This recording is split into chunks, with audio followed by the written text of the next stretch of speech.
Bonjour chers étudiants, dans cette diaporama, je donne des explications concernant le cours interférence des ondes lumineuses.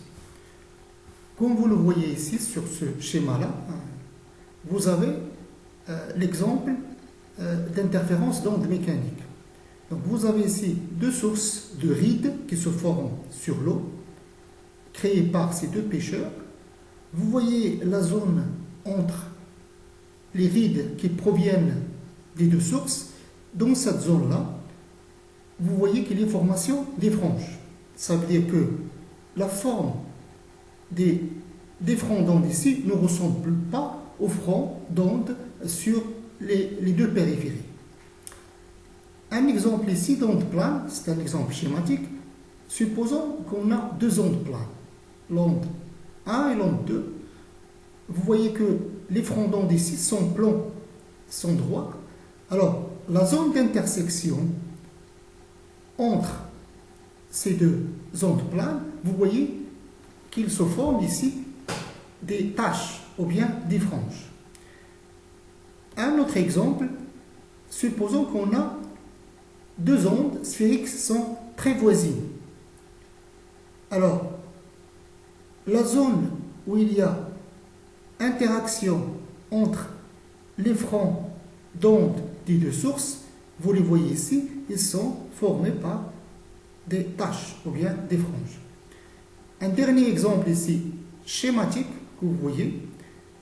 Imaginons qu'on a deux sources qui sont voisines, deux sources de lumière ponctuelles.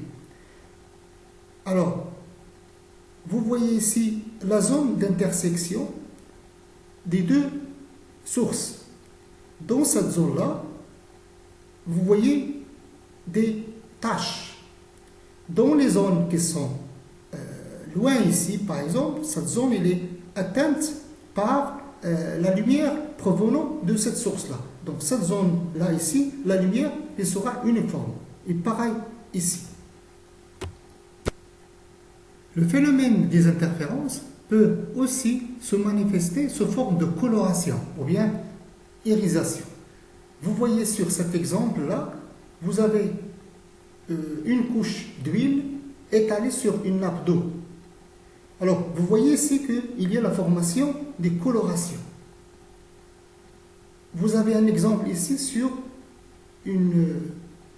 un bulle de savon. Vous voyez ici des colorations. Bien sûr, la bulle de savon, il a une épaisseur très faible. Pareil ici, la couche d'huile, il a une épaisseur très faible. Et donc, le phénomène d'interférence, il est d'autant plus important lorsque on a affaire à des couches minces, transparentes. On peut aussi observer ce phénomène sur des ailes de certains papillons et des élytres de certains scarabées. Alors, ce phénomène-là, il est dû à la superposition des ondes lumineuses ou électromagnétiques provenant de ces couches-là. Nous nous intéressons ici aux interférences créées par deux ondes lumineuses. Regardons d'abord l'équation de Maxwell.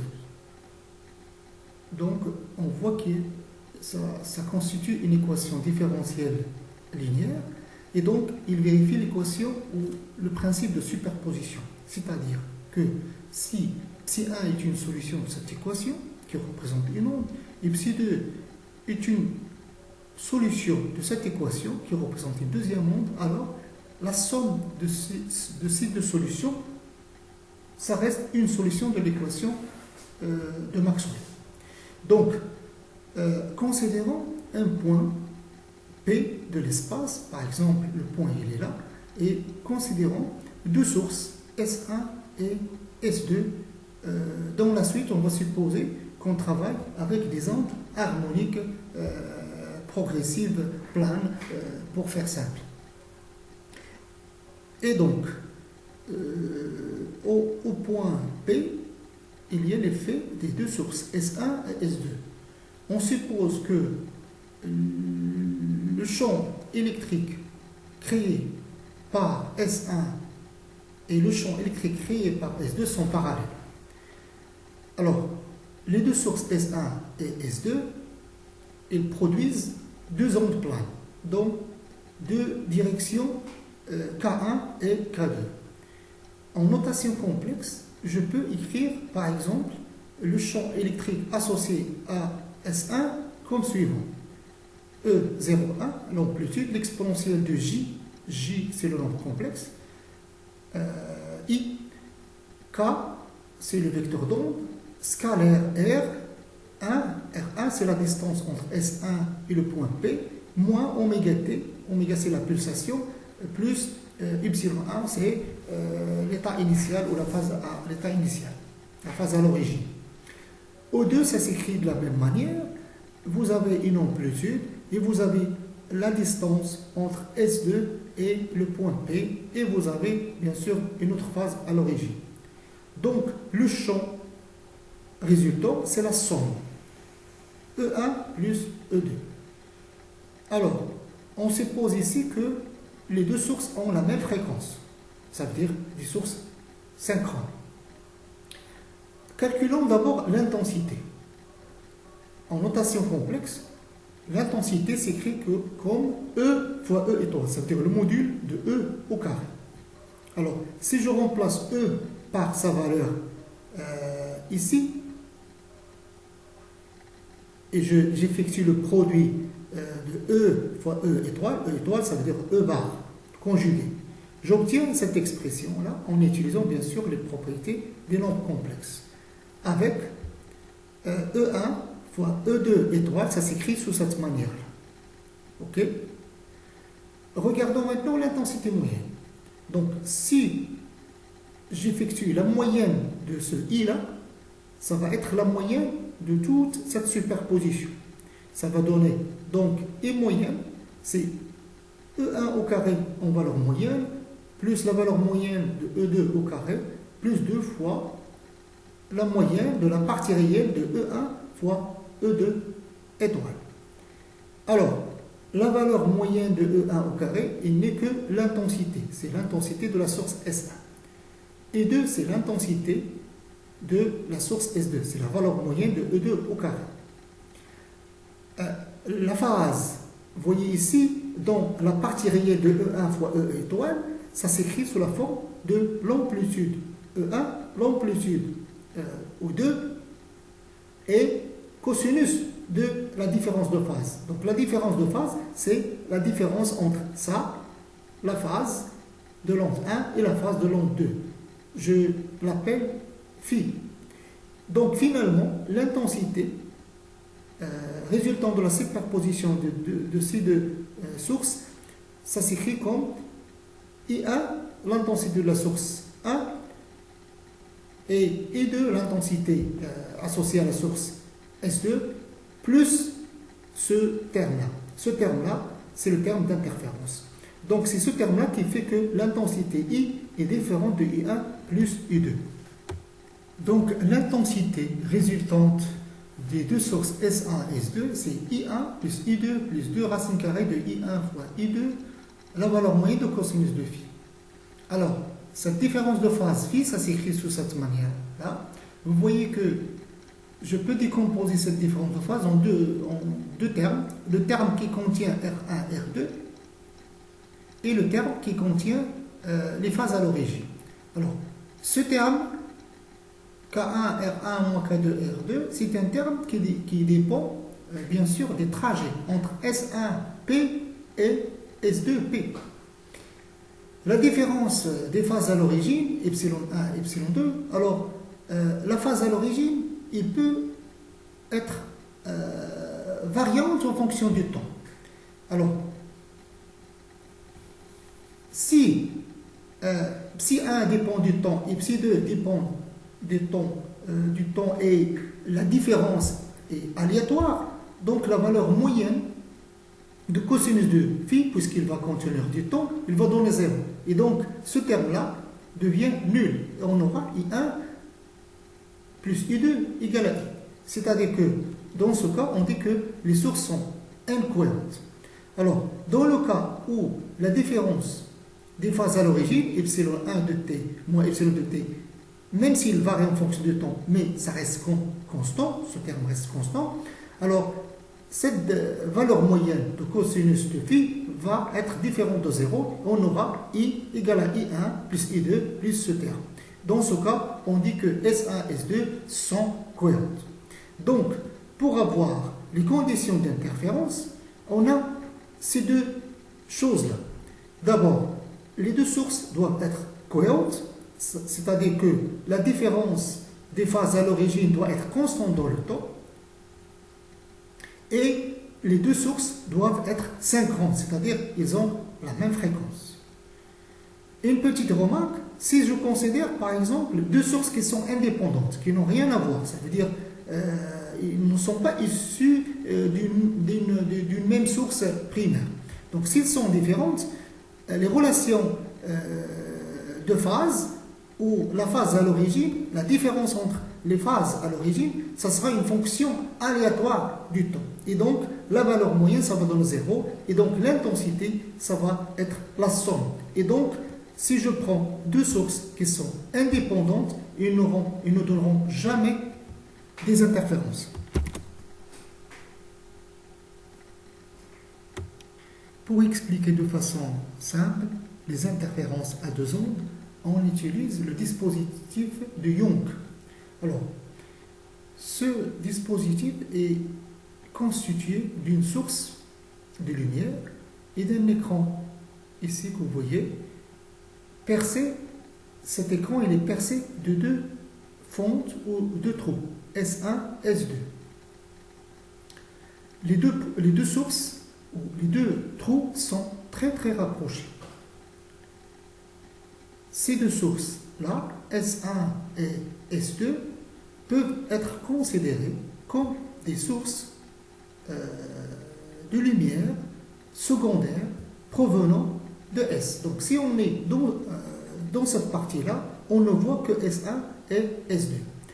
Alors, ces deux sources, S1 et S2, sont synchrones parce qu'ils sont issus de la même source, la source primaire. Et la distance entre S1 et S2, elle est tellement petite. On peut considérer que donc, les conditions de la cohérence sont réalisées. Et donc S1 et S2 sont deux sources cohérentes. Alors, vous voyez ici, sur cette zone-là, en marron, cette zone-là est caractérisée par le fait qu'il est semé de deux sources. Donc, si on met un écran ici, dans cette partie-là, en marron, vous aurez la superposition de S1 et S2. Dans la partie ici en bleu, vous avez uniquement l'intensité ou bien l'effet de S1. Ici en vert, vous avez l'intensité due à S2. Ça, c'est un schéma. Donc le schéma ici, c'est un schéma, c'est une coupe de ce qui se passe au niveau réel. Donc, d'après ce qu'on a vu pour la superposition de deux ondes cohérentes, nous avons l'intensité donc peut s'écrire sous cette manière. I1 plus I2 plus 2 racine carrée de I1 fois I2 fois cosinus de phi. Alors, maintenant, on va essayer de voir c'est quoi le phi ici. Alors, le phi, d'après sa définition, ça s'écrit sous cette manière. Phi, c'est K, scalaire, R2 moins R1. D'accord? On va supposer que la phase à l'origine de S1 à S2, ces phases-là sont nulles. Ok? Maintenant,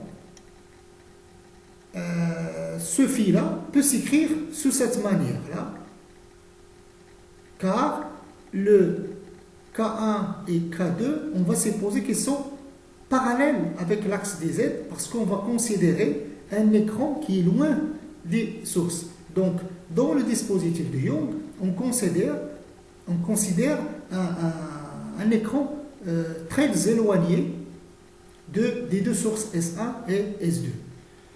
Alors, regardons ce schéma-là. Vous voyez que ce R2 moins R1, c'est cette distance-là. Donc ça, c'est R2, ça, c'est R1.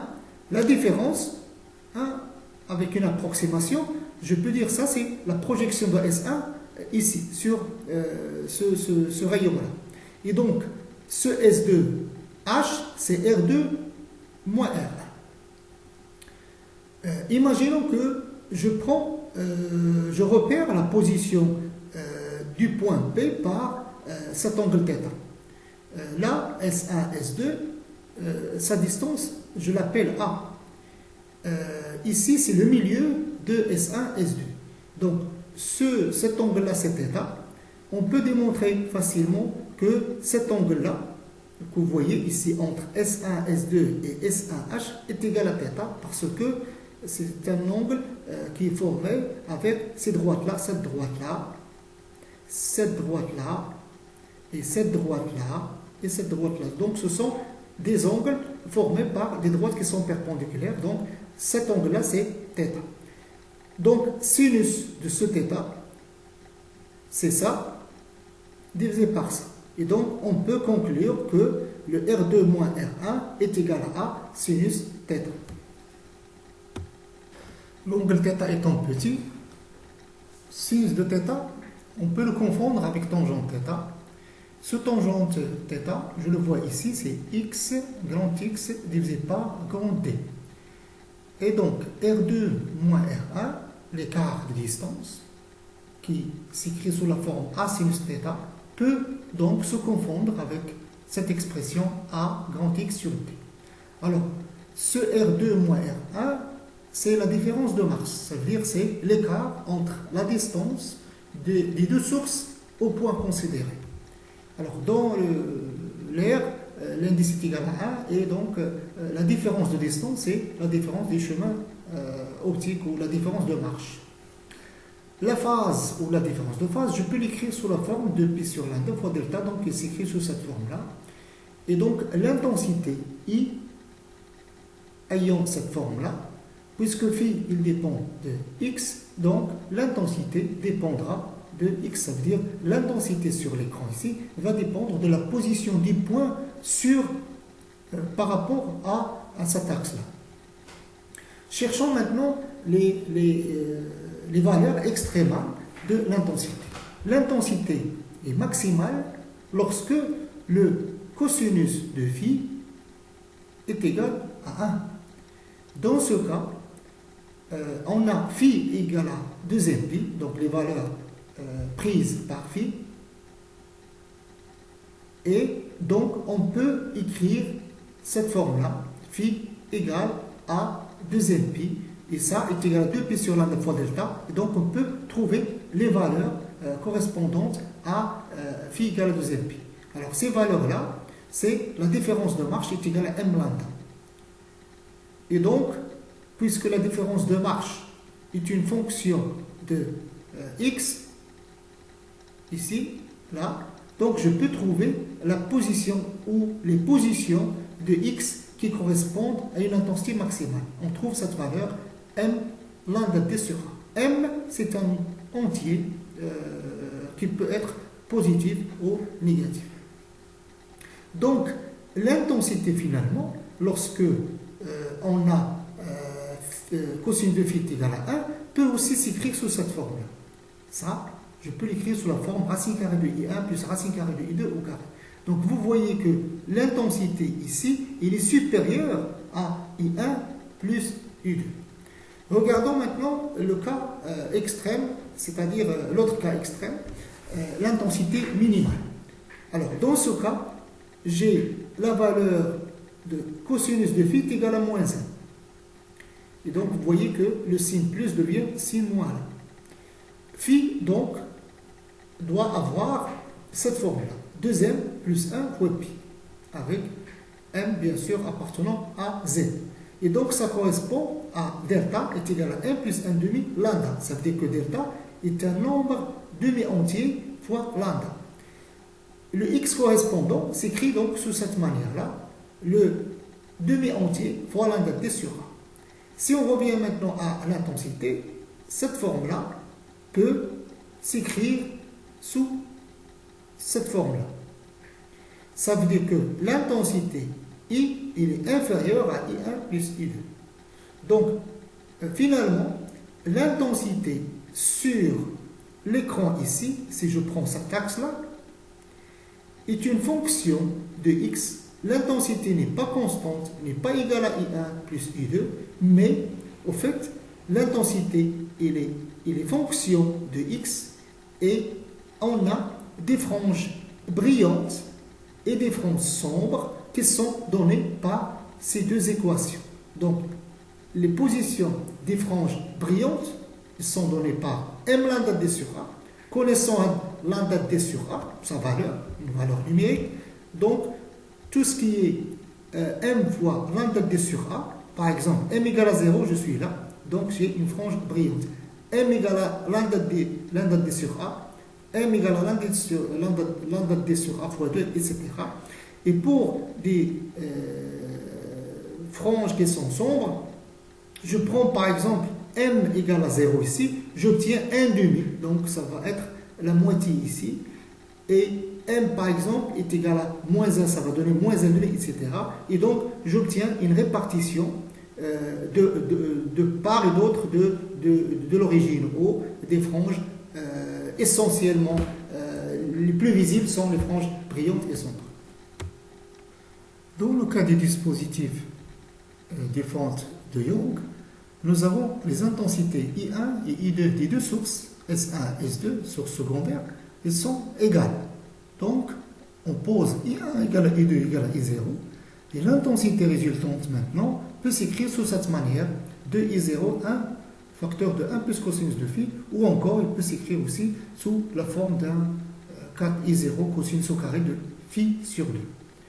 Alors, l'intensité maximale s'obtient lorsque cosinus de phi égale à 1. Et donc, I max égale à 4I0. Dans ce cas, on obtient des franges brillantes. L'intensité minimale s'obtient pour cosinus de phi égale à moins 1, donc I égale à 0, donc l'intensité nulle, et donc sont des franges sombres. Et donc, la répartition des franges, si les deux fentes des dispositifs de Young sont horizontales, on obtient bien sûr des franges qui sont horizontales. Si les franges, les fentes, les deux fentes qui sont rectangulaires, ils sont disposés de façon verticale, on obtient bien sûr une figure d'interférence verticale. L'intensité résultante des interférences peut s'exprimer en fonction de différents paramètres. Et on peut l'écrire sous 4 formes. Alors d'abord, je peux l'exprimer en fonction de phi, comme ça. Je peux aussi l'exprimer en fonction de delta, puisque phi égale à 2p lambda sur delta. Je peux l'exprimer en fonction de p, voilà, et p c'est delta sur lambda. P c'est un nombre qui n'a pas d'unité, au fait, qui s'appelle ordre d'interférence. Alors, l'ordre d'interférence, c'est quoi? Au fait, c'est la différence de marche, donc la différence entre la distance S2P et S1P divisé par lambda. Ça veut dire il y a combien de lambda dans cet écart de distance. Je peux aussi exprimer l'intensité, bien sûr, en fonction de x directement. Et donc, finalement, les positions des franges brillantes peuvent s'exprimer comme ça, en termes de phase, phi égale à 2mp, ou bien en termes de différence de marche, m lambda, ça veut dire c'est un multiple entier de lambda, ou bien en termes d'ordre d'interférence, c'est un entier, et ça nous donne la position des franges brillantes, comme ça, m lambda t sur a. Pour les franges sombres, pareil, ils correspondent à phi égale à 2m plus 1pi. La différence de marche, c'est un demi-entier fois lambda. L'ordre d'interférence, c'est demi-entier. Et les franges sombres, elles sont données par cette équation.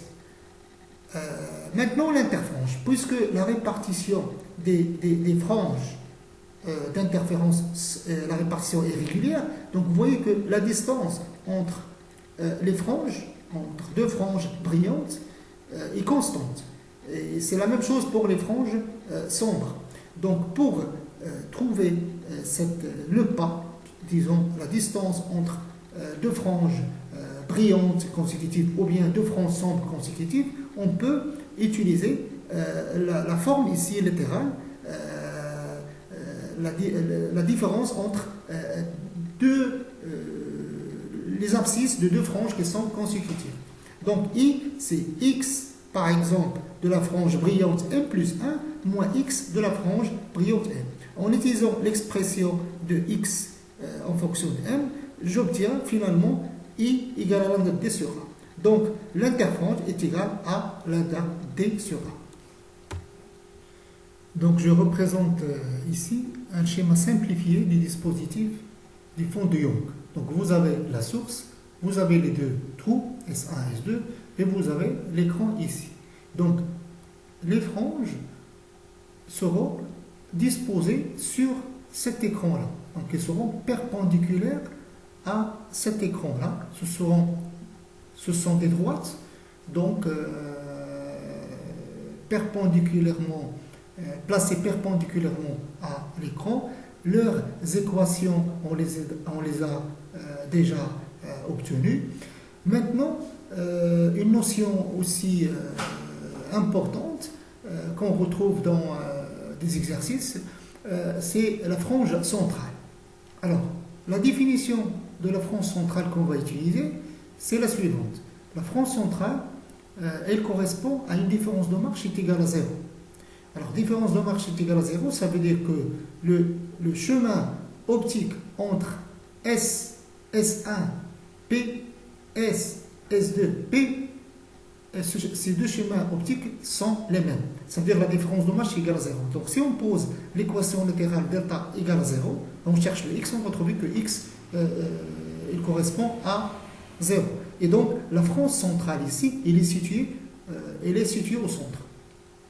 Que devient maintenant la frange centrale si on déplace par exemple cette source primaire? Alors, imaginons qu'on fait un petit déplacement à S. Ce déplacement, on le suppose dans le sens vertical, ascendant. Le petit déplacement est supposé très négligeable ou très inférieur à la distance entre le plan de S et le plan de S1, S2.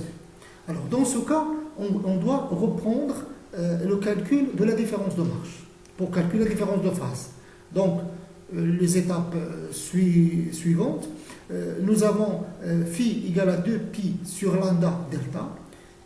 Delta, c'est la différence de marche qu'on peut l'écrire sous la forme de R2 moins R1, avec R2, c'est le chemin optique ou bien la distance, puisque ici on travaille avec un indice égal à 1. Donc la distance S, S2 plus S2P moins S, S1 plus S1P. Cette différence peut s'écrire sous cette forme-là. Donc la première différence, disons SS2 moins SS1, SS2 moins S1, donc cette différence c'est ça. C'est ce segment-là. Ce segment-là, on l'a déjà calculé, si vous voulez, dans les slides précédents. Et donc, cette distance-là, je peux l'exprimer en fonction de H et de D. Et ça s'écrit sous la forme H fois A, bien, H fois A, cette distance-là, fois D. La distance maintenant, ou bien la différence de distance, ou la différence du chemin optique entre S2P et S1P, on l'a déjà calculé, ça correspond à cette projection-là, et on l'a déjà calculé, c'est AX sur D. Donc finalement, la différence du chemin optique, ça s'écrit AX sur D plus HA sur petit d. Donc ça c'est petit d, grand D c'est la distance entre le plan qui contient les deux sources et l'écran. Donc maintenant, la frange centrale elle est obtenue en posant delta égale à 0. Donc delta égale à 0 correspond à x égale à moins ht sur 1. Donc c'est un x négatif. Donc ça veut dire que la frange centrale, ça veut dire la frange où la différence de marche est égale à 0, ça correspond à ici. Il est situé maintenant, il est situé en bas, si vous voulez, dans les abscisses x négatives. Et donc la figure d'interférence, puisque toute la figure d'interférence se déplace de la même façon. Donc le déplacement de la figure d'interférence, il est équivalent au déplacement de la frange centrale. Donc si on calcule le déplacement de la frange centrale, c'est bon, donc tout le système d'interférence se déplace de la même quantité. Ok. Maintenant, si on considère un déplacement dans le sens contraire, par exemple un déplacement vers le bas, la frange centrale, on fait un calcul similaire, on va arriver à ce que, au résultat que la frange centrale se trouve maintenant en haut. Donc finalement, comme conclusion, le système de frange se déplace du côté opposé au déplacement. Si je déplace en haut, le système de frange se déplace en bas. Alors, cet exercice, il est traité dans le TD, dans la série 2. Il y a cette partie-là et une autre partie où on met une lame mince de verre devant, par exemple, ligne du source S1, S2. Ici, je présente quelques dispositifs d'interférence à source secondaire qui sont équivalents aux dispositifs de Young. Alors, je commence par le miroir de Lloyd. Ce dispositif est constitué d'un miroir blanc perpendiculaire à l'écran et nous avons une source ponctuelle ou étendue ou une fente et nous posons un écran ici. Alors, un point P ici sur l'écran, il va recevoir des rayonnements qui proviennent directement de la source S, mais aussi des rayons qui proviennent de S par réflexion, c'est-à-dire un rayon qui part de S va se réfléchir et puis va passer au point P. Et donc, la zone ici sera soumise à deux types de rayonnement. Le rayonnement direct de S et le rayonnement qui provient de la réflexion des rayons de S par le miroir. Alors, les rayons qui proviennent par réflexion peuvent être regardés comme s'ils proviennent d'une source S', comme on le fait dans l'optique géométrique. Donc, tout rayon qui provient de S et se réfléchit, on aura l'impression de le voir venir de S'. Et donc, le système entier, il est équivalent à la source S et une source S' qu'on imagine et qui va donner des rayonnements. Et donc, le système, ici, il est équivalent aux deux sources de Young, S et S', avec S' et l'image de S par réflexion sur le miroir. La distance entre les deux sources, bien sûr, elle est petite parce que cette distance H, elle est très petite. C'est parmi les conditions de réalisation de cette expérience. Et donc, SS' égale à 2H. On pose, par exemple, SS' égale à A. Alors, maintenant, calculons la différence de marche ou la différence de phase. La différence de phase, maintenant, au fait, elle est composée de deux termes. Il y a un terme géométrique et un terme optique. Pourquoi? Parce que le champ associé au rayon réfléchi ici, il subit une inversion. Et donc, si on considère, par exemple, le champ qui provient de S et E, alors le champ ici, après réflexion, au fait, le E', il s'inverse. Il y a un signe moins ici, parce qu'il va changer de sens, parce qu'il va se retourner sur lui-même, parce qu'il y a une réflexion. Et donc, je peux introduire ce signe moins dans l'argument de cosinus. Je peux ajouter pi. Et donc, vous voyez que la phase du champ associé à l'onde après réflexion, elle a subi l'addition du terme pi.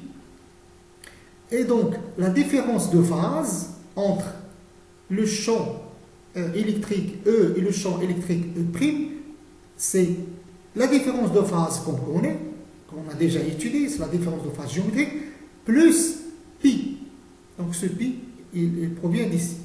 Et donc, La différence de marche, c'est lambda sur 2p fois phi, et donc la différence, disons, de marche peut aussi s'écrire sous la forme différence de marche géométrique, déjà calculée dans le cas des fonds de Young, plus une différence de marche optique.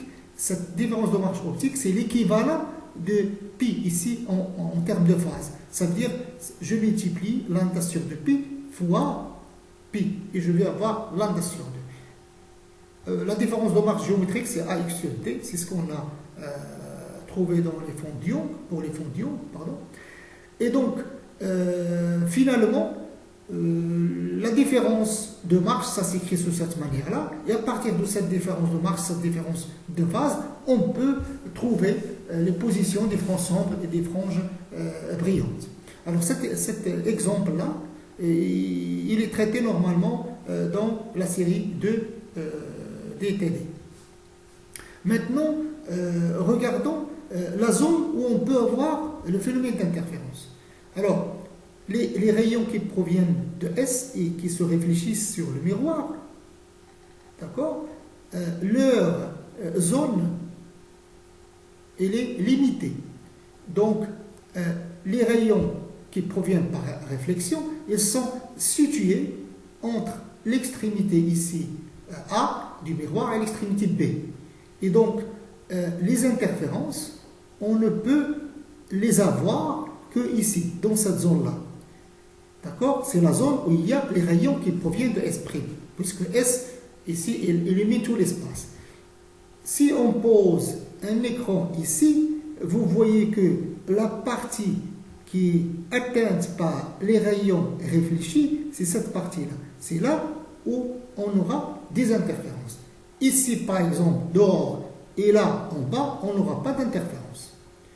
Et donc, cette zone-là, on peut la calculer selon la distance entre le miroir et l'écran, et on peut même calculer le nombre de franges brillantes et le nombre de franges sombres dans cette zone. Donc cette question, elle est traitée dans cet même exercice. Le dispositif des miroirs de Fresnel est composé de deux miroirs plans. Vous avez la trace du premier miroir ici et le deuxième miroir là. Ils font un angle alpha très petit. Alors, si on met devant ce dispositif-là une source S lumineuse, on aura de la lumière qui va se réfléchir sur le miroir M1 et d'autres rayons qui vont se réfléchir sur le miroir M2. Ces ensembles de rayons réfléchis vont se rencontrer ici, si on met un écran. Et donc, on aura des interférences entre les rayons qui sont réfléchis par M1 et ceux qui sont réfléchis par M2. Alors, le schéma simple consiste à prendre l'image de S1. S1, c'est l'image de S par le miroir 1, et S2, c'est l'image de S par le miroir M2. Et donc, tout le phénomène se passe comme s'il y a uniquement ces deux sources S1 et S2 qui sont situées dans ces positions-là et qui vont interférer ici dans un écran. Donc, le système ici est équivalent au dispositif de Young avec les sources secondaires, c'est S1, S2. Bien sûr, ici, on ne compte pas la lumière qui provient directement de S. Donc, pour maintenant calculer la différence de marche, on est amené à calculer la distance S1, S2. Alors, la distance S1, S2, ça se calcule de la manière suivante. Vous avez cet angle-là, c'est alpha, ok. La distance entre S, si vous voulez, et l'arête, c'est grand R.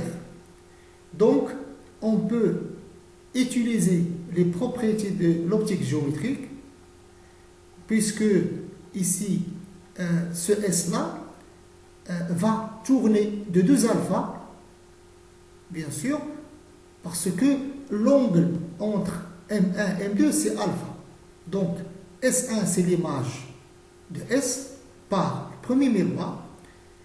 M2, c'est l'équivalent de la rotation de M1 d'un angle alpha.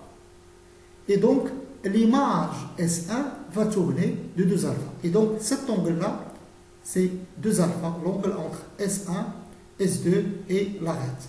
Alors, je peux utiliser cette propriété-là, tangente de 2 alpha est égale à S1, S2 divisé par R. Le alpha, il est petit, donc 2 alpha est petit, donc tangente de 2 alpha égale à 2 alpha, à peu près. Et donc, on a S1, S2, cette distance-là, entre les deux sources, maintenant secondaires, c'est 2 alpha R. Et donc, le champ d'interférence, c'est dans cette partie-là, on met l'écran. Et donc, puisqu'on a S1, S2, ça y est, on peut calculer donc les positions des franges, brillantes, sombres, etc. Donc, le problème se ramène au dispositif des deux fonds de Young. Pour le biprisme de Fresnel, il est constitué par 2 prismes qui sont identiques avec l'angle au sommet alpha. Cet angle-là, il est très très petit. Et donc, d'après les propriétés des prismes en optique géométrique, nous avons la déviation, lorsque l'angle alpha est petit, la déviation elle est constante. La déviation d'un rayon lumineux quelconque qui traverse le prisme, il aura une déviation indépendante de l'incidence. Et donc, D, la déviation d'un rayon quelconque, c'est n-1 fois alpha. Donc, si je prends une source principale au primaire ici, alors tout rayon qui part, par exemple, ici et va vers le prisme, il va être incliné vers le bas avec cette déviation. Ok?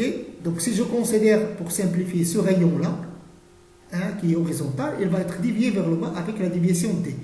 Finalement, tous les rayons qui proviennent, qui partent de S et qui vont, si vous voulez, taper dans le prisme, ils vont être inclinés un peu en bas avec un angle égal à la déviation. Et donc, c'est tous les rayons qui proviennent de S, c'est comme s'ils viennent de S1.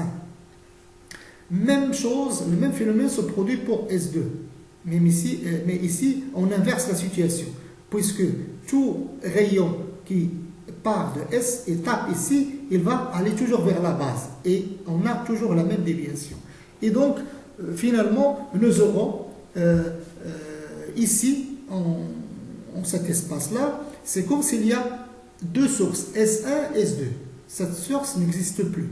Donc, on a 2 sources secondaires cohérentes. Donc, le système il est équivalent au dispositif du fond de Young. Alors, le plus important ici, c'est le calcul de la distance A entre S1 et S2. Alors, le calcul ici, il est simple, puisque je constate que la déviation, c'est là. Donc, ici, c'est 2 fois D. La déviation, elle est faible, puisque la déviation en relation avec alpha, il est petit, N-1 n'est pas grand, et donc, tangente de D, elle est équivalente à D. Alors, calculons tangente de D.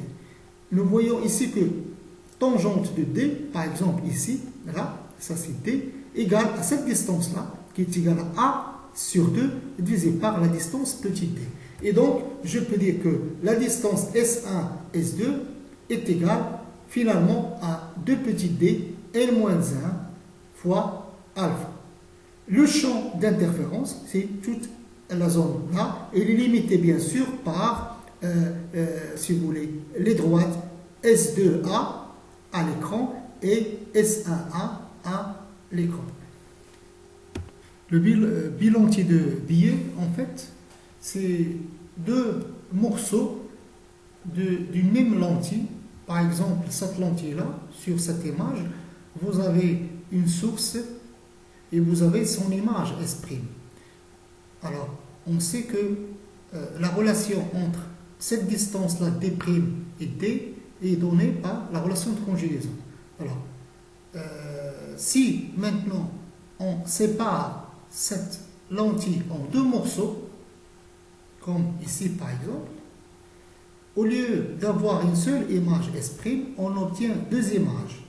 La première image S1, elle est formée de la moitié, la première moitié, et S2, il est formé avec la deuxième moitié de la lentille. La distance entre ces deux morceaux, c'est E.